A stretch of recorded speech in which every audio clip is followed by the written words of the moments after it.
सवाल यह है कि क्या शौहर का बीवी को उल्टा लिटाकर हमबिस्तरी करना जायज है या नहीं। क्या यह अंदाज बीवी के लिए तकलीफदेह हो सकता है या बाज सूरतों में लज्जत का बाइस बनता है।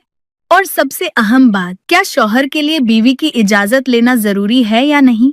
अक्सर शौहर अपनी बीवी के साथ कुर्बत के दौरान मुख्तलिफ अंदाजा अपनाने की ख्वाहिश रखते हैं। उन्हीं अंदाज में से एक यह भी है कि हमबिस्तरी के वक्त बीवी को उल्टा लिटाकर मुबाशरत की जाए, जिसे आम तौर पर कुछ लोग डॉगी स्टाइल के नाम से जानते हैं।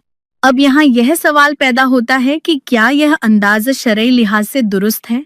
क्या इस तरीके से बीवी को तसल्ली और इत्मीनान हासिल होता है, और क्या यह तरीका बीवी की सेहत के लिए महफूज भी है। आइए सबसे पहले शरीयत के पहलू को समझते हैं। इस्लाम में बीवी के साथ हमबिस्तरी के अंदाज पर कोई खास पाबंदी आयद नहीं की गई, बशर्ते के धौल सिर्फ जायज रास्ते यानी फर्ज में हो।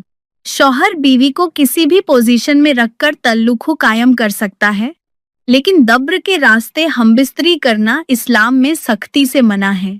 नबी करीम सल्लल्लाहु अलैहि वसल्लम ने इस अमल पर सख्त वईद बयान फरमाई है। लिहाजा अगर कोई शौहर बीवी को उल्टा लिटाकर हमबिस्तरी करना चाहता है तो यह उसी वक्त जायज होगा जब धूल सिर्फ शरई रास्ते में किया जाए। यह भी एक हकीकत है कि तमाम खवातीन इस अंदाज को यकसां तौर पर पसंद नहीं करती। कुछ खवातीन को इसमें झिझक या शर्म महसूस होती है और कुछ इसे तकलीफदेह समझती हैं, जबकि बाज खवातीन के लिए यह अंदाज़ा खुशगवार भी हो सकता है, क्योंकि इसमें धौल निस्बतन गहरा होता है और बाज के लिए जिस्मानी और जज्बाती तस्कीन का बाइस बनता है। इसी तरह कुछ मर्द इस अंदाज को इसलिए पसंद करते हैं कि इसमें उन्हें ज्यादा कंट्रोल महसूस होता है, और बाज का ख्याल है कि इस तरीके से वो जल्द फारिगन नहीं होते और अपनी बीवी को बेहतर अंदाज में खुश कर सकते हैं। लेकिन यहाँ एक बात बहुत वाज़ेह है, अगर बीवी इस अंदाज से इनकार कर दे और कहे कि वह उल्टा लेटकर हमबिस्तरी नहीं करना चाहती, तो शौहर को जबरदस्ती हरगिज नहीं करनी चाहिए।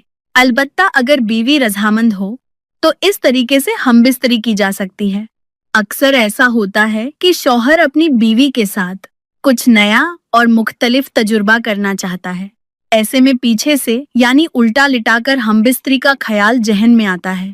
अगर वाकई शौहर इस अंदाज में कुर्बत चाहता है तो सबसे पहले बीवी को एतमाद में ले, प्यार और नरमी से बात करे, उसकी आंखों में आंखें डालकर अपनी ख्वाहिश बयान करे और उसे यह एहसास दिलाए कि मकसद सिर्फ खुशी और कुर्बत है। अगर बीवी राजी हो जाए तो फिर इस अंदाज में तल्लुक कायम किया जा सकता है। आखिर में यही कहा जा सकता है कि शौहर का बीवी को उल्टा लिटाकर हमबिस्तरी करना शरई तौर पर ममनून नहीं, बशर्ते के धूल सिर्फ शर्मगाह में हो और बीवी की रजामंदी शामिल हो। उम्मीद है कि यह बातें आपके लिए फायदेमंद और काबिले गौर साबित होंगी। अगर आपको यह वीडियो अच्छी लगे तो इसे जरूर शेयर करें ताकि दूसरों को भी दुरुस्त रहनुमाई मिल सके।